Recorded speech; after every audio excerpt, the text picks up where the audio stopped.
Okay, I'll shortly be putting out a video where I go through some of the things that I recorded from the Belgian Grand Prix at Spa at the weekend. But this one is another video exposing one of the dynamics that we're seeing in Formula One, and that is the media presentation of what it is that we see.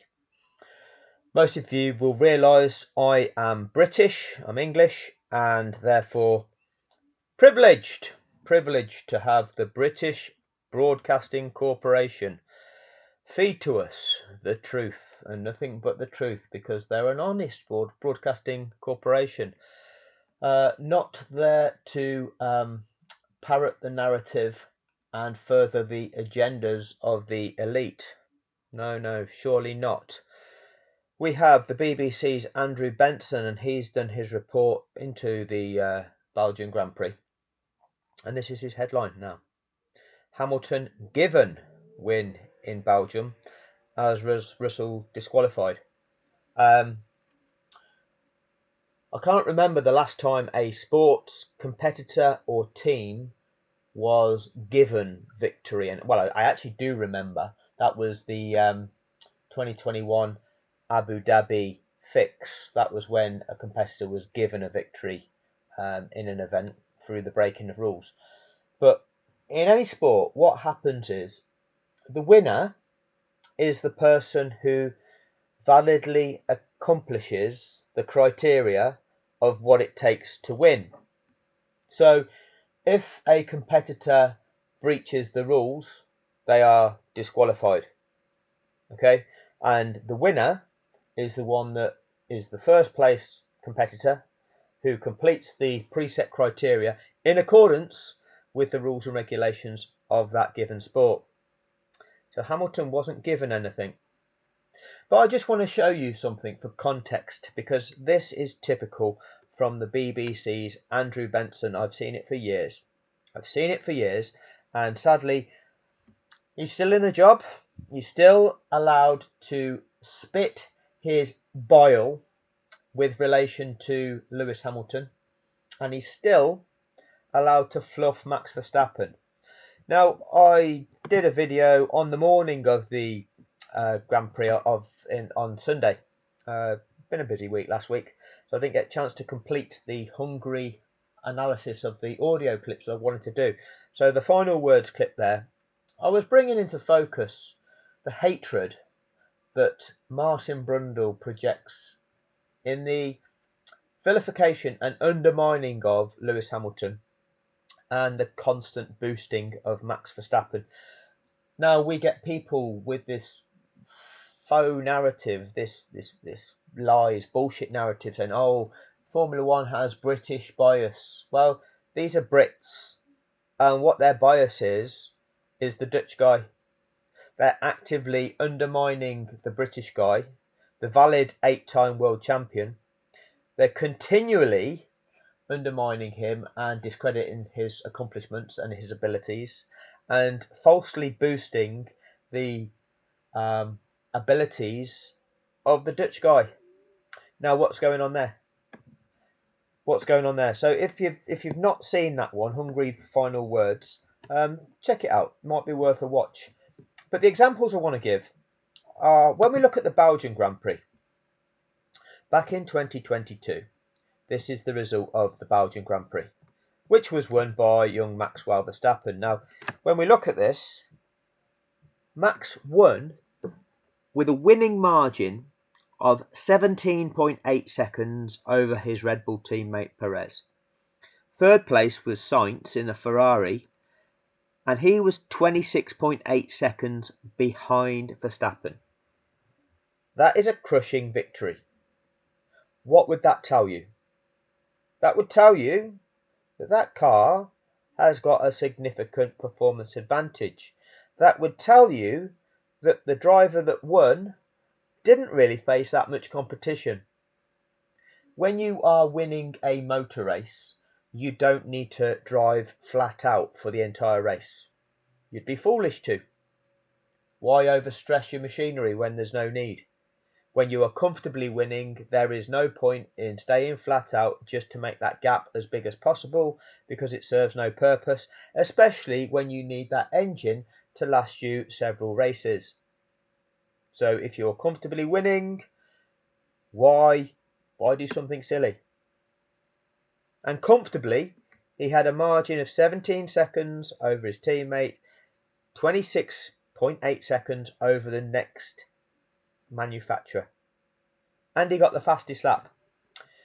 Andrew Benson describes that as Belgian Grand Prix, Max Verstappen, peerless, with win from 14th on the grid. So not only did he win by that margin, he did so from 14th on the grid. What does that tell you? It tells you that he was driving a rocket ship. But we lead with a picture of Sir Lewis Hamilton. Red Bull's Max Verstappen crushed the rest of the field to take a stunning victory in the Belgian Grand Prix. The World Championship leader was in a class of his own as he fought quickly from 14th to take a firm lead by lap 18 and disappear off into the distance. So he only took the lead on lap 18 of what would be 44 laps and still managed to eke out that margin of victory. Verstappen was a second a lap, sometimes more, quicker even than teammate Sergio Perez, who completed a 1-2 for a dominant Red Bull. Carlos Sainz held off Mercedes George Russell to take third. On another planet, Verstappen's 9th win in 14 races consolidated his championship lead. Only rival Ferrari Charles Leclerc finished 5th, but was demoted to 6th by a penalty for speeding in the pit lane and has now dropped to 3rd place in the standings, 5 points behind Perez, with a 98-point deficit to Verstappen that is now surely unrecoverable. So this is how he talks about him, okay? With an even more emphatic statement of his and Red Bull's superiority, Verstappen, the best you've ever seen. His superiority. Okay. Nothing could stand in his way. Even though he got a penalty, right? And so it proved. 8th by the end of lap 1. There we go. You know, but you can, it's all on the internet. It's there. The history's there. What you've written, Andrew, this is there. That was 2022. Now 2023, what happened? Max Verstappen wins the 2023 Belgian Grand Prix. Second, his teammate Perez, 22 seconds behind. Third, Ferrari again, this time Leclerc, 32 seconds behind, with Hamilton in 4th, 49 seconds behind. What does Andrew Benson have to say about that? Belgian Grand Prix. Max Verstappen extends title lead with 8th straight victory. By Andrew Benson. Max Verstappen was in imperious form as he came from 6th on the grid to win the Belgian Grand Prix.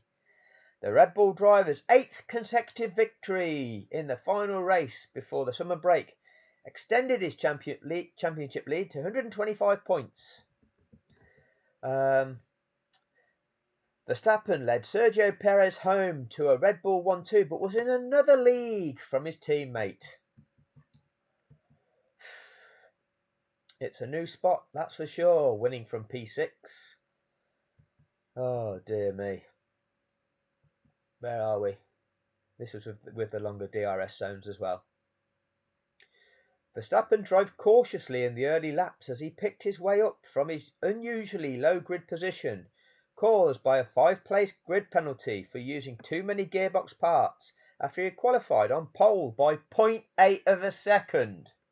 Oh, it's because Max Verstappen is so good. He qualified on pole. He's a second a lap better than everybody else. No, he's not really, is he, Andrew? Okay. The world champion was up to 4th on the first lap, but did not pass Hamilton until lap 6 and Leclerc until lap 9. Both times using the DRS overtake aid to overtake into the Lecombe chicane at the end of the long Kemmel straight. Dear me. What followed was a crushing demonstration of superiority over even a driver in the same car. The Dutchman was 1.6 seconds ahead by the end of that lap, driving it 2 seconds faster than Perez. Cheeky Verstappen toys with rivals as third world title looms. Dear me. The only jeopardy remaining in the race were some tasty messages from his race engineer, Giampiero Lambiase. The Briton asked Verstappen to use his head before his first pit stop, only for the driver to ask whether Perez had been given the same command. Oh, what's this about two people in the same team getting different treatment? Hey? I don't know. That's Max being Max, reacting on the radio the way he reacts. So that was the two races of the two previous seasons, 2022, 2023. 2024, we get the winner winning by 0.6 seconds, demonstrating that he actually had to win. He actually had to race. He wasn't taking it easy. He had to work hard for that victory. Third place was 8 seconds behind. 3 different constructors in the first 3 places. 4 different constructors in the first 4 places. Max Verstappen, the best that we've ever seen, the 3-time world champion that's undisputable, undefeatable, has been defeated by 3 guys that finish ahead of him. But even then, he's only 8.7 seconds back. Nobody could get within 20 seconds of Max for the previous 2 years, but Max is 8.7 seconds back from the lead in this race. And what does Andrew Benson have to tell us? Well, Andrew has to tell us that Hamilton's given the win. You know, Hamilton wasn't imperious. Hamilton's just given the win. So the original race report was redacted. Sadly, I didn't screenshot it. Okay, so I can't find that at the moment. It might still be on the internet. I don't know, but I can't find it. All I can do is the in-race bulletins. God save the king is blasted on the speakers. Russell is handed the trophy and jumps into the air. That's 2 victories this season for the 26-year-old. The only driver other than Max Verstappen to win more than 1 race in 2024. Champagne time. So, you know, still Max gets a mention. You like Max. Do you get paid every time you use the word Max Verstappen, Andrew? I do wonder. So we talk about that. Hamilton was a bit of an interview there. Well, you can look at that bit yourself. Let's have a look what Andrew's saying. The Belgian Grand Prix has moved George up to above Sergio Perez. Well, no, it didn't. Max Verstappen extends his title lead by just a tiny bit, by 2 points. The Dutchman leads Lando Norris by 78. Red Bull still on top. Yeah, you like that, don't you, Andrew? Belgian banger. There you go. What else? What are we saying about goodbye? So you're about to say goodbye, and you put, can you believe we're 14 races down already? Just 10 more to go for the 2024 season. Formula One heads off on its summer break, although George Russell wants another race right now, with Mercedes celebrating a 1-2 finish at the Belgian Grand Prix, with a little pop of papaya on the side, courtesy of Oscar Piastri's podium finish. For Piastri's teammate Lando Norris, he's leaving Spa with a sinking feeling, adding in his post-race chat with Sky Sports, the last few races I've messed up a lot and given away a lot of points. Any questions you have for F1 correspondent Andrew Benson, send them through for a Q&A via the link here. So go out there and enjoy the sun, and then come back to us 23rd to 25th of August for coverage of the Dutch Grand Prix from Zandvoort. Can't wait. Not a mention in there, Andrew, goodbye, for the guy that got an incredible start, overtook that Red Bull car that has been dominant for the past 2 seasons at that track, overtook the Ferrari car, got himself into the lead, was dominating that race, and then was sabotaged by his own team. No mention of that, Andrew. Not a problem, Andrew. Goodbye. Russell holds off Hamilton for stunning win in Belgium. George Russell held off Mercedes teammate Lewis Hamilton to take a stunning victory from 6th on the grid in an engrossing Belgian Grand Prix. Stunning victory! Russell put in an extraordinary drive to run an unusual one-stop strategy in a race that featured battles throughout the leading places.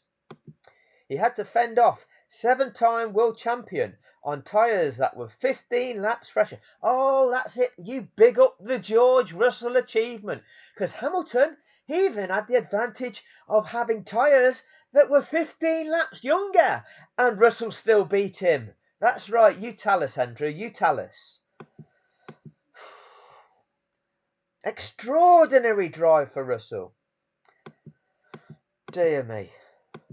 Hamilton was closing at nearly a second a lap in the final laps, but as so many other drivers found, overtaking was harder than expected, and he could never quite get close enough to challenge. Yeah, it doesn't help when your team doesn't inform you of your teammates' both strategy and also the fact that he's driving a lighter car that enables him to drive a little bit faster. But again, look at the way that Andrew Benson likes to describe it. Everybody else is incredible, but not Lewis. Update! Russell disqualified from Belgian Grand Prix. Lewis Hamilton inherited victory in the Belgian Grand Prix after Mercedes teammate George Russell was disqualified 2.5 hours after taking an unlikely win on the track. Oh, you've handed the trophies out now. You can't do that. You know, this steward's appeal after Abu Dhabi where everyone's, oh, they can't reverse it now. They've done the winner's ceremony. They've given the trophy out. They've called him the world champion. Nothing can be reversed now. You know, like when Mercedes said, well, Max Verstappen, he's gone ahead of Lewis Hamilton in that safety car period. That's an infringement. That's a 5-second penalty. The FIA. Oh, we'll ask Red Bull what Red Bull think. Oh, that's happened millions of times, say Red Bull. No, it hasn't. That's a 5-second penalty. That's a 5-second penalty to Max Verstappen. That demotes Max Verstappen to 2nd or 3rd position. And I don't know how many seconds Sainz was behind in the end because he was held back by them 2 back markers. So I don't know if 3rd place competitor in that race ended up more than 5 seconds behind the lead pair after just 1 lap of Abu Dhabi. But after 5 laps of Spa, the top 8 were covered by 8 seconds. Crazy shit. Or, you know, even more blatant was the fact that we can have an appeal after a race because something's not right. The safety car regulations, which mean that that race should have ended behind a safety car. Hence, the race order needs to be declared as the running order that was the running order behind that safety car. And that therefore changes the result of the Grand Prix. Oh, no. We don't want to change that, the FIA. We'll ask Red Bull what Red Bull think.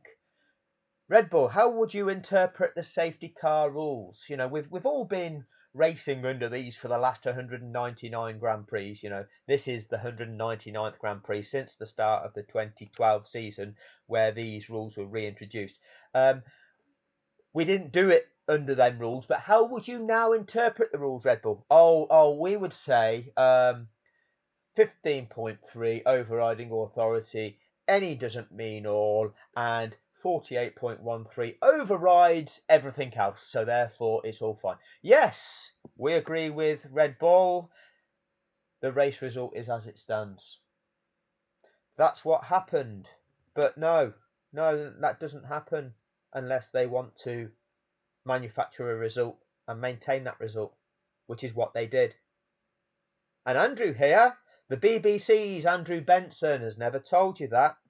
No, no, no, why not? Oh, Max Verstappen, the best you've ever seen, who fully deserved it, because he led the most amount of laps. So, Russell pulled off an unusual one-stop strategy and held off Hamilton's attack in the closing laps. But after the race, his car was found to be 1.5 kilograms underweight, with his team admitting to a genuine error. That saw Hamilton promoted to a victory that had looked likely for much of the race. Why did that look likely, Andrew? After he took the lead from Ferrari's Charles Leclerc on the second lap. What about his start? What about the way he managed the drive? No? Oscar Piastri moved up to second with Leclerc third and Max Verstappen fourth. Russell's car was initially weighed at 798 kilograms, which is exactly on the minimum weight limit for car and driver combined. But stewards found the car had not been fully drained of fuel, and when it was, its weight was just 196.5 kilograms. So, that 1.5 kilogram difference, which made the car look like it was legal, it wasn't. So when you drain that 1.5 kilograms of fuel, which made you look like you were on the minimum weight, the fact that 1.5 kilograms of fuel being in the car was a genuine error by Mercedes. You couldn't make it up, could you? You could read the race report here. So, race report. Hamilton given the win. Yeah, let's just give it to this guy. Let's just give it to this guy. Not the show pony that was jumping around, whoop whooping, woohoo! Aren't I the best you've ever seen? Oh, I'm incredible. What, for doing your teammate dirty? And your team doing him dirty? George Russell was introduced as race winner but was disqualified. So you can overturn the result of Grand Prix. And with it, that would overturn the championship result. Oh, because hadn't George Russell gone ahead of Sergio Perez with that victory? And, he doesn't have those points now, does he? So we've changed the result in the championship. We've changed the current championship standings, haven't we? As a result of amending a race result. Strange how that works, isn't it? Andrew Benson used to call himself the Chief. Oh, dear me. 4,500 comments, Andrew. And I would hazard a guess there'd be quite a few of them where the people commenting have got far greater insight than you. Lewis Hamilton inherited victory in the Belgian Grand Prix after Mercedes teammate George Russell was disqualified 2.5 hours after taking an unlikely win on the track. Russell pulled off an unusual one-stop strategy and held off Hamilton's attack in the closing laps. But after the race, his car was found to be 1.5 kilograms underweight, with his team admitting a genuine error. That saw Hamilton promoted to a victory that he looked likely for much of the race after he took the lead from Ferrari's Charles Leclerc on the second lap. Oscar Piastri moved up to second with Leclerc third and Max Verstappen fourth. We've already read this bit. Talk us through what happened in the race, Andrew. Okay. Let me slide this down here. Mercedes boss Toto Wolff said, "We have to take our disqualification on the chin. We have clearly made a mistake and need to ensure we learn from it. To lose a 1-2 finish is frustrating and we can only apologise to George, who drove such a strong race." Yeah, but you didn't comply with the rules. So, anything that you want to say was positive about that, well, it's irrelevant. You broke the rules. If you can't comply with the rules, it's irrelevant. Okay? So, Russell had appeared to have pulled off a remarkable victory from sixth. A remarkable victory from sixth, not a remarkable victory from third for Hamilton, right? On the grid, calling the strategy himself from the car, fending off a 7-time champion on tyres that were 15 laps fresher for 5 laps at the end of the race.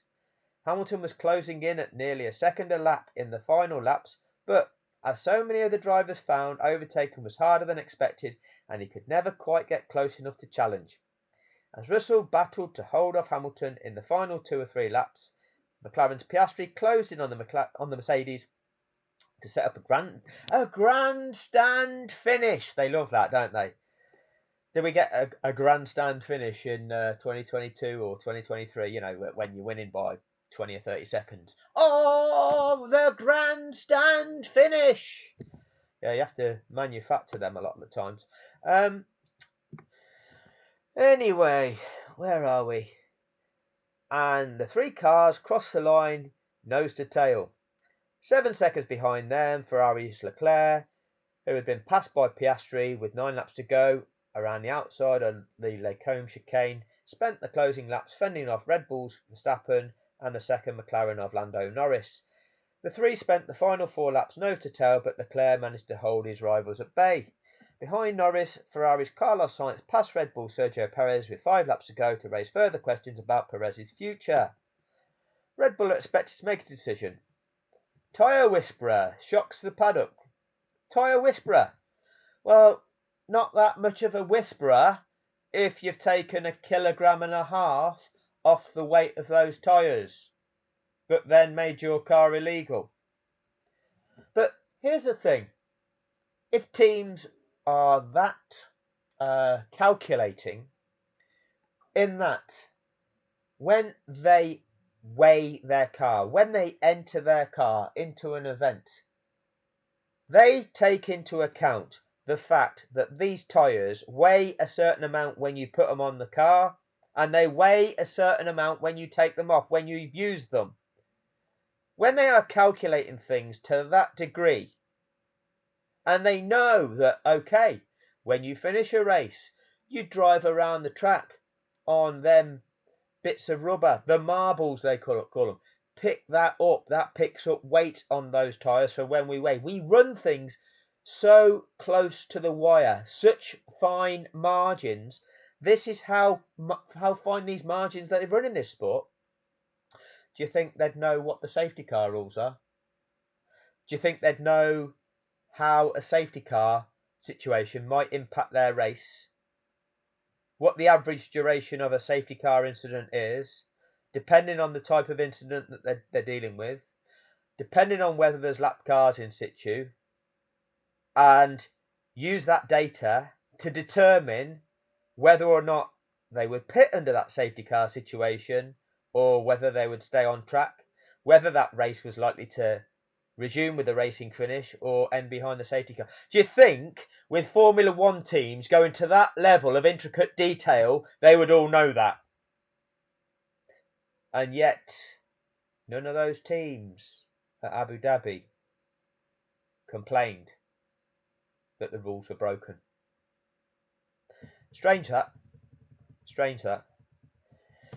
No one predicted a Mercedes victory at the start of the race that many in F1 expected to devolve into a fight between the McLaren drivers and Verstappen.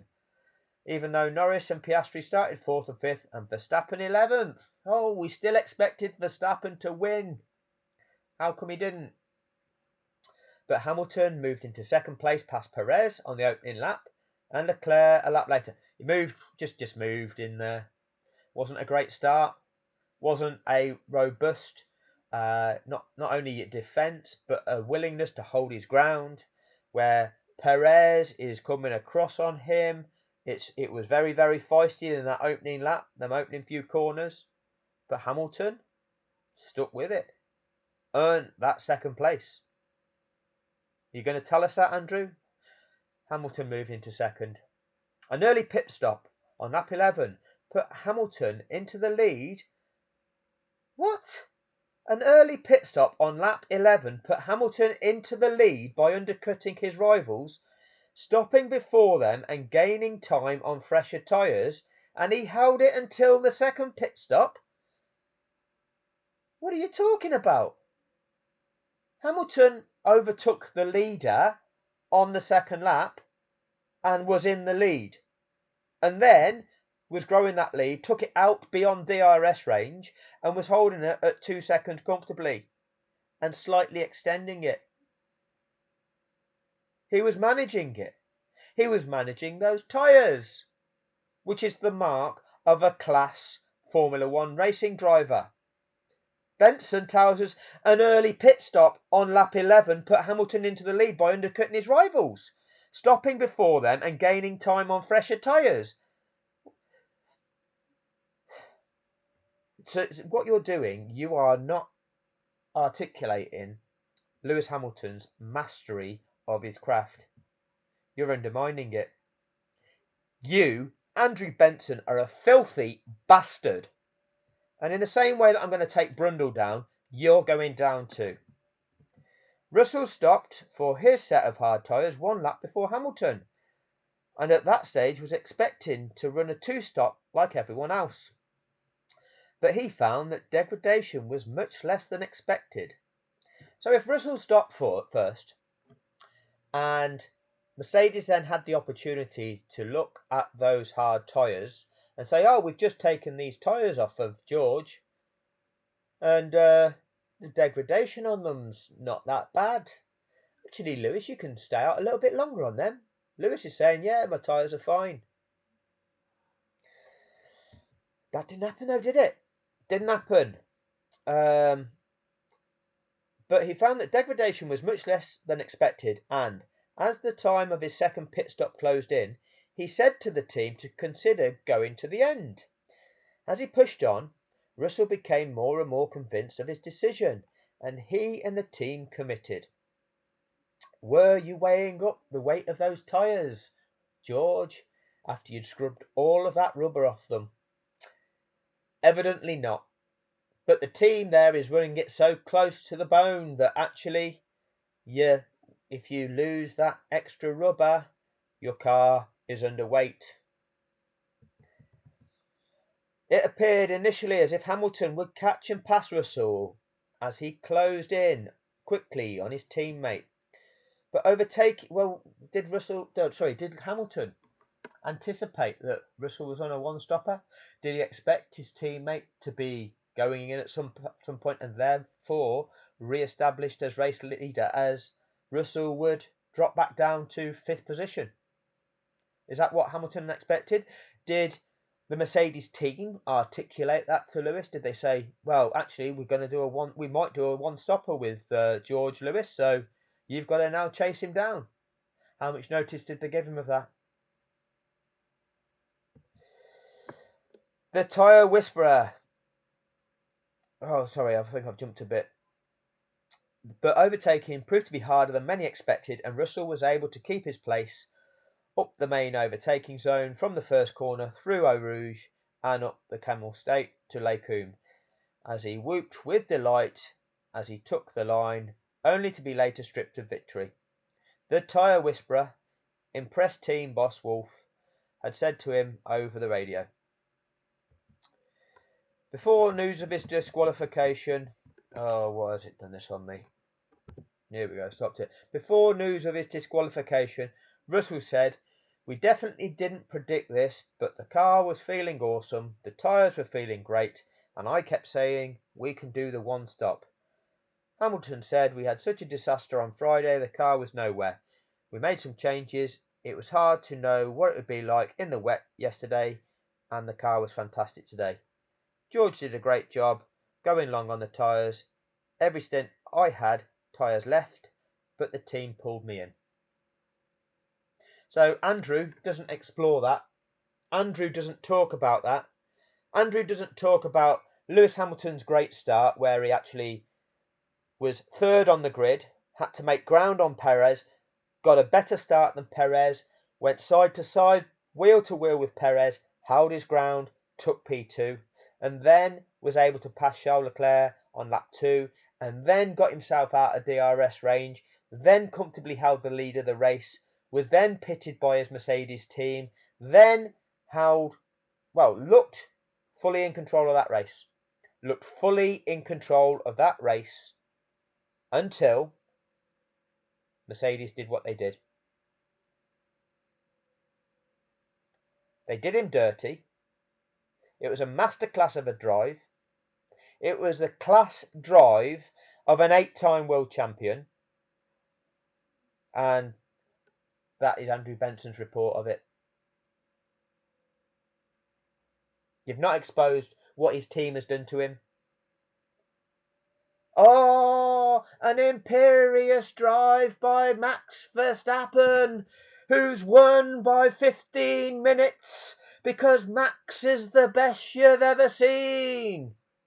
Is that the drive of somebody that's just better than everybody else, or is that just some machine that's just on a different, it should be in a different formula? How about when you're racing cars of similar ability and it comes down to driver skill? How about that? How about you can point out what the driver skill actually is? No, clearly not Andrew Benson. Andrew Benson, you are a Max Verstappen fluff job. Okay? You know what you are. You get paid money for fluffing Max Verstappen and Red Bull. Alright? That's what it is. That's all I have to say. You know, the British 8-time world champion, the best driver this sport has ever seen, you know, British lad, being reported on by the British Broadcasting Corporation, and the best he can do is say that he's given a win. Given a win when he was the first competitor home to accomplish what it takes to win in accordance with the rules of that sport. Filthy bastard. So, this is just part of the dynamics that I'm trying to just show everybody. When we are looking at journalism in Formula One, well, the sport of Formula One feeds us a narrative. Sky Sports lies about the sport. They are all pro Red Bull, pro Max Verstappen. They pretend, they pretend this faux balance, okay? But no. As I've proven in the video clips are all pro Max. Oh, Lewis Hamilton is on the edge of driving standards, but oh, Max had to keep the steering wheel straight there. Go and check out that last part of Hungary for that. That's exactly what Brundle is saying. Never criticises Max. Oh, it's all okay for Max. But yeah, Lewis did something wrong there. All the time. And that same narrative is parroted by Andrew Benson. Wherever you go, wherever you read about Formula One, autosport, motorsport, every other form of journalism associated with this so-called sport of Formula One is exactly the same. Not a single one of them has revealed the truth about Abu Dhabi. Not a single one. That is corruption through and through. The world over, we are being lied to about the truth of what is really going on. And this is just one example in Formula One where I can clearly show everybody what was really going on at Abu Dhabi 2021. All of the different factors are involved. And none of the journalists that report on Formula One have exposed any of them. Instead, they've just projected and parroted lies. Lies and irrelevance. And Andrew Benson of the BBC has just done exactly the same thing. It's truly disgusting. And the BBC, they even presented Ros Atkins. Same surname, no relation to me whatsoever. Okay? They presented him as this so-called analytic expert. Oh, even Ros Atkins has done his analysis of Abu Dhabi to see what's really going on here. Same old fluff. It's disgusting. We need to take mainstream media down because they are just projecting a filthy narrative that is feeding people lies rather than truth. And we'll get there. The world is gradually waking up. People are starting to see what's really going on, and they won't be able to get away with it for much longer. Thankfully, due to social media, there are certain channels where the truth is emerging. Sadly, with the sport of Formula One, there's a lot of fluff YouTube channels that are more interested in earning money through advertising revenue for making a YouTube channel, and therefore they will just seek to attract an audience. So they too will parrot the same narrative to get as big a fan base as they can. The only reason I want a big, say, fan base, a big following, is to actually get as big an audience as possible to see what is really going on.